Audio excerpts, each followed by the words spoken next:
This podcast is brought to you by our friends at Minimal Case. Minimal is so excited about the Pixel 4, they're giving you 25% off your order for the brand new Pixel 4 case that you're going to pick up. The Pixel 4 is beautiful, and you want a case that is so thin and light, it'll keep that phone as beautiful as the day you bought it. And to make that even sweeter, here's 25% off your order. Just use promo code DIGITPIXEL4 at checkout, because this is a Digit Daily, and you're celebrating the Pixel 4. But you can use this code for any case for any phone. Once again, go to mnmlcase.com and use promo code DGITPixel and the number 4 to get 25% off your order, and we thank them for sponsoring this podcast.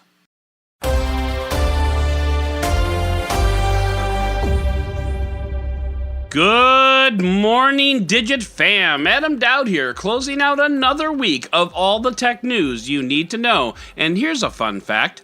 Tristan discovered yesterday that if you tell Google or Alexa to play the latest DGIT Daily podcast, you get yours truly. And that, kids, is called a branding problem. Because ideally, we'd like to say just Digit Daily, but alas, Digit.com was already taken, so here we are. It's not the worst problem in the world to have, but it is kind of a problem. But in the meantime, if you have a smart speaker, DGIT Daily is your Yahtzee. So now that we know, we can all do it. So let's do it. It is October 25th, 2019, and this is your Digit Daily. Today is Friday, and like every other workplace, things can sometimes get a little silly on the Digit Daily. So that's how we arrive at today's top story, the TCL whatever the hell it is. CNET had the chance to go hands-on with, we'll call it a prototype, folding phone with a tri-fold design. The newsletter called it a bifold tri-display, or BFTD. Who am I to argue? Because that's part of the thing here. This thing doesn't even have a name, or a price, or even a working screen, but we'll get to that. The BFTD is what it sounds like. It has two folds in a 3-section phone display. Presumably, this would be like if you duct taped a Samsung Galaxy Fold and a Huawei Mate X together. You'd end up with something like this. Think of it kind of like an invoice in the mail, that kind of Z-shaped trifold, which makes a lot of sense because think about an envelope and the full-size sheet of paper that comes out of it. See where we're going with this? CNET explains, quote, "Nothing has prepared me for TCL's prototype dual-hinged phone, which folds in 3 parts and opens into a huge 10-inch tablet. And that, Jessica, is because you didn't listen to the Digit Daily and just hear my invoice comparison. Then you would have been prepared." CNET goes on to say that this is just a technical demonstration of the hinge technology and design. That's the reason why there's no working screen. Baby steps here, people. What's really fun about this, though, is that TCL calls this the Dragon Hinge for no particular reason whatsoever. Except, frickin' dragons, man! Overall, I gotta say, I'm intrigued by the design, but I'm also doubtful it'll see the light of day. I mean, it could be neat, but honestly, with the Galaxy Fold coming in at $2,000 and the Mate X hitting the shelves at $2,400, how much would something like this ultimately have to cost to make it a viable product? That alone is scary. Now, there's a lot we don't know here, but there is some stuff that we do know. The foldable will have 4 cameras on the back. When closed, both folds fold flat. Say that 5 times real fast. There's no Galaxy gap here. When opened, you'll get a display that's around 10 inches or so. Based on the video in that piece, the hinge didn't seem to be all that tight or clicky. Hopefully that'll get fixed up later, but maybe let's put a working screen on there before you're worried about tightening up the hinge. But finally, will this phone be useful? Interestingly enough, TCL doesn't answer that question as well as a Russian luxury case maker does, because the YouTube channel Caviar iPhone made a concept video of an iPhone that folds exactly like the TCL phone does, and it points out quite a few very compelling use cases, including a selfie mode and a laptop mode. Link in the show notes, and it's worth a watch. So where does that leave us? Is this coming? Honestly, almost certainly. Is this something anyone will ever buy? That is definitely less certain. But foldables are here now, and it's time for OEMs to play a little bit and see what they can do. And really, the main reason we're even talking about the story in the first place is because this is a fun, unique use case that an OEM is actually trying to do, which makes it exciting. But you know what else is exciting? Our Roundup! Facebook announced its latest feature, the News tab, and TechCrunch is already going after the feature.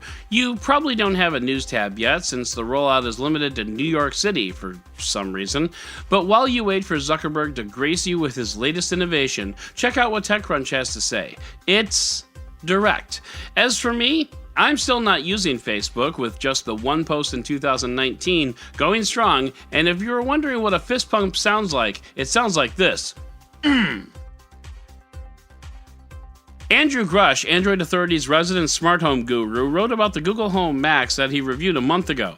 Now he says he barely uses it, but he still recommends it. Basically what Grush is saying is that the screen on the device is nice, but that's the part he barely uses. The UI to navigate the device is there, but he still does everything by voice, which makes a lot of sense. This is a Google Home after all.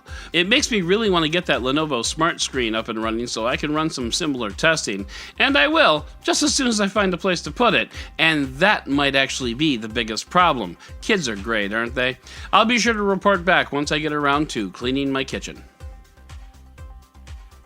To the surprise of absolutely no one, camera company Red has pulled the plug on its Hydrogen phone project. Last year's Hydrogen 1 phone was about as disappointing as it could be in every way it could be. So when Red founder Jim Jennert announced the Hydrogen 2, we were all like, lol, what?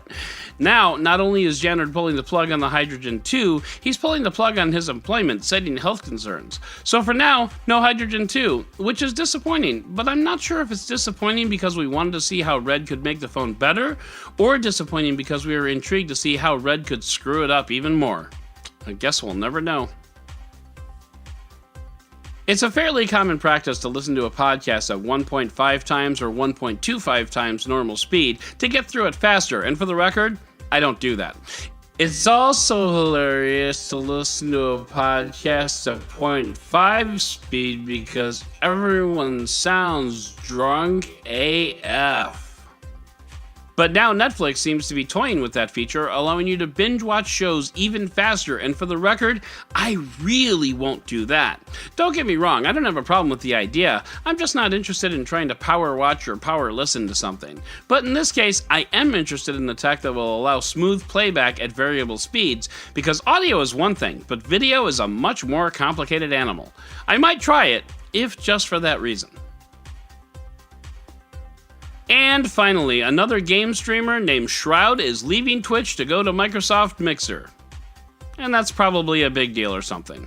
So that's going to do it for today's Digit Daily. If you'd like to learn more about any of these stories, check out the links in the show notes and subscribe to our daily newsletter on Digit.com. And if you like what you heard, subscribe, leave a review, and don't forget to tell your friends about DigitDailyPod.com. Once again, I'm Adam Doud, Dead Technology on Twitter, and we'll talk again on Monday.